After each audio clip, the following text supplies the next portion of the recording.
সুপ্রিয় দর্শক বন্ধুরা, কেমন আছেন সবাই? আজকে আমার সামনে এমন একজন ব্যক্তি আছে যার নাম বলার কোনো প্রয়োজন নাই। তার ফেস দেখে আপনারা বুঝে যাচ্ছেন যে আজকে কে উপস্থিত হয়েছে। ধরো বেটা, রাগ করলা কি? ও ভাই, এটাও ডায়লগ। হ্যাঁ, রাগ করলা, এই রাগ করলা খ্যাতি অর্জনকারী যে ব্যক্তি আমার পাশে বসে আছে, তার ছোট্ট একটা ভিডিও নিব আজকে আমরা। ভাই, আপনার নাম কি? অরিজিনাল নামটা কি? আমার নাম হলো মোহাম্মদ ইমান আলী। আমার হোম ডিস্ট্রিক্ট হলো লালমনিরহাট, হাতিবান্ধা থানা, পোস্ট অফিস দইখোয়া। বর্তমান কোথায় থাকেন? বর্তমান থাকছে হলো ঢাকা গাজীপুরে সখীপুর মৌচাক। আচ্ছা, এমনিতে আপনি মূলত কি কাজ করেন? আমি তো আগে কাজ করতাম অন্য কাজ, আর আমি তো মিডিয়াতে ঢুকছি প্রায় 14-15 বছর তো হইলই। ও যাই হোক, তাইলে আপনার বলা চলে একজন অভিনয় শিল্পী। জি জি, আমি একজন ছোটোখাটো ক্ষুদ্র একজন শিল্পী। আচ্ছা, এই যে আমরা আপনাদের অনেক ভিডিও দেখি, এর মধ্যে এই যে রাগ করলা, এটা কিভাবে ভাইরাল হলো? রাগ করলা কেমন করে ভাইরাল হইলো, বিষয়টা হলো আমি চান্দরা শুটিং করতেছি। শুটিং প্যাক আপ হওয়ার পরে আমি বাসায় আসতেছি সবিপুরে। হ্যাঁ। তো চান্দরা পুলিশ বক্সের লগেই ওই ওই ছেলেটা চার দোকান করে। তা আমি আসতেছি, তো কয় মামা কেমন আছো? আমি বললাম ভালো আছি। কয় মামা তোমার ভিডিও তো আমি খুব দেখি। তাই কই কোন ভিডিও দেখছো? কয় তুমি যে মানুষের হাত দেখে ভবিষ্যৎবাণী বলে দাও। তা আমি তো অনেক অভাব অনটনের ভিতরে আছি, দেখো তো আমার ভবিষ্যৎটা কি। পরে হাতটা দেখে প্রথম ডায়লগটা বললাম তোমার নামটা কি? বললো যে বিপ্লব। তুমি হিন্দু না মুসলমান? কয় মুসলমান। আমি কইলাম কও একবার বিসমিল্লা। বললো বিসমিল্লা। পরে আমি কইলাম তুমি কি রাগ করলা? কয় না, তোমার 3টে কথা বলে দিয়ে যাবো, কথা 3টা তুমি ঠিকভাবে নিয়ম কারণ মাইনা তুমি চলবা, আল্লাহ তোমারে মুক্তি করলে তুমি আমার জন্য দোয়া করবা। কয় হ। কইলাম রাগ করলা? কয় না, আমি রাগ করি নাই। পরে ওর ভবিষ্যৎবাণীগুলো বলে দেওয়ার পরে ও অনেক অনুতপ্ত হয়ে গেল যে আমি জানলেন না, শুনলেন না, আপনি কীভাবে এই আমার কথাগুলো বললেন। ও, তার মানে আপনি এটা বলছেন ধারণা করে, কিন্তু ও বিশ্বাস করে নিছে। বিশ্বাস করে নিয়েছে, মানে এরকম ওর জীবনে অনেক ঘটছে। হয়তো 10টা কথা বলছি, 8টা কথা সত্য হয়েছে। যাক, আমরা আসলে এই সাধারণ দর্শক শ্রোতা এবং আপনাকে যেভাবে আমরা ক্যামেরার সামনে দেখি, আসলে আপনার কথাগুলো একদম বাস্তবিকভাবে হয়, একদম সরাসরি অরিজিনাল কবিরাজও ফেল আপনার কথার সামনে। রাগ করলা কি? না, তাতে এই যে অরিজিনাল কবিরাজের মতো যে ডায়লগটা হয়, আপনি কি বাস্তবে কখনো কবিরাজগিরি করছেন নাকি ভাই? না না না ভাই, আমি বাস্তবে কোনো কবিরাজ ওজাবদ্ধ না। আসলে আমি একটা প্রতারণার ফাঁদে পড়ে এই বিষয়টা আমি তুলে ধরছি। ও, এইভাবে আপনিও ঠকছিলেন কবিরাজের হাত ধরে? আমার কাছ থেকেও মনে করো 1500 টাকা নিছিল, 10 টাকার কথা কয়ে। কত সালে এটা? এটা তোমার 18 সালে। 18 সালের দিকে? 18 সালের থেকে না, 19 সালে আমি গেছিলাম ঢাকা গুলিস্তান।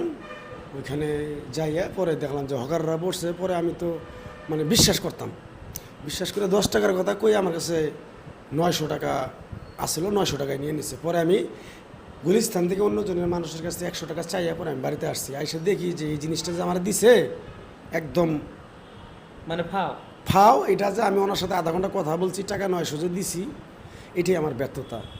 পরে বিষয়টা আমার মাইন্ডে লাগলো, শালারা আমার মতো পোলা, তোরা আমার টাকা খাইয়া ফেলাবি, দাঁড়া তগর মতো হকারে যা করার দরকার আমি করতেছি। এই পরে আমি অগর পিছিয়ে লাগলাম।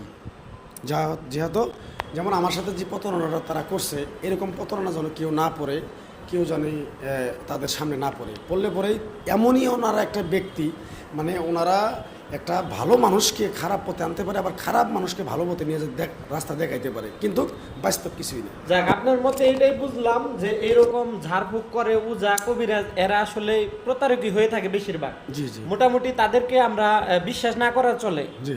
আচ্ছা, শেষ একটা প্রশ্ন করব। এই যে ইদানিং নতুন করে যে ভাইরাল হলেন, আলাদা একটা এনার্জি আছে না শরীরে? ইদানিং কতটুকু ব্যস্ততায় কাটাইতেছেন, অথবা জনপ্রিয়তা হওয়ার পরে আপনার সময়টা কিভাবে কাটতেছে?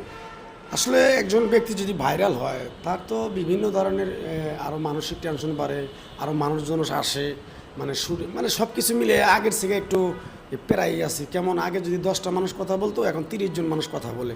তাদের সাথে হাই হ্যালো ঠিকই বলতে হয়, না হলে তো বলবে যে খুব সেলিব্রিটি হয়ে গেছে। আসলে সব কিছু মিলে আলহামদুলিল্লাহ, আল্লাহর কাছে হাজার হাজার শুকরিয়া। আমি তো আগে থেকেই মিডিয়ায় কাজ করি, আপনারা সবাই মোটামুটি চিনেন। আমার যারা ফ্যান ফলোয়ার কলেজের ভাই বোনেরা আছে, তারাও জানে আমি মিডিয়ায় কাজ করি। কিন্তু আগে যে সময়গুলা যেভাবে গেছে, যেভাবে পরিবেশন করছি, চালাইছি, তার থেকে এখন একটু এগিয়ে আছি। যেমন এই টাকা পয়সা দেয় না, কিন্তু সম্মান, ভালোবাসা। ভাই হাতটা দেখবেন, রাগ করলেন, এই 2 দিনে কতগুলা মানুষের রাগ করলেন ডায়লগটা দিয়ে সাক্ষাৎকার দিছেন? 2 দিনে আমার ফোনে আসছে না হলো 7 থেকে 800 ফোন আসছে, তারা আমি বলার আগেই তারাই বলে ভাই রাগ করলেন। ও মাই গড। তা আমি পরে বলি যে না না না ভাই, মামা, চাচা, যেটা খালা, খালু, আমি যদি রাগ করি তাহলে আপনারা কাকে বলবেন? সমস্যা নেই, এইভাবে দিনকাল যাক, যাচ্ছে। আপনার বর্তমান পরিকল্পনা কি? পরিকল্পনা যেহেতু ছোট থেকে একটু হাই কোয়ালিটি, আমাকে জনগণ, ভালোবাসার মানুষ, আল্লাহর দোয়ায় সবার ভালোবাসায় আজকে যখন একটু উপরে উঠছি, আজকে 2 দিনে আমি যেগুলো প্রোগ্রাম পাইছি, এই প্রোগ্রামগুলো যদিও আমি করি, যদি 10,000 20,000 করে টাকাও আমি ডিমান্ড করি, তারা দেওয়ার জন্য প্রস্তুত, কিন্তু আমি ওগুলো ডিমান্ড করতেছি না এখন। যদি ডিমান্ড করার যদি কোনো সময় সুযোগ দেয় আমার যারা ভালোবাসার মানুষেরা আছে, তখন আমি করার চেষ্টা করবো। এখন আমি বাইরে লই হার আল্লাহ না আমারে, আমি আগে ডিমান্ড করলে তাহলে তো হইল না। যাক, দর্শকের উদ্দেশ্যে কিছু বললে আপনি শেষ করতে পারেন।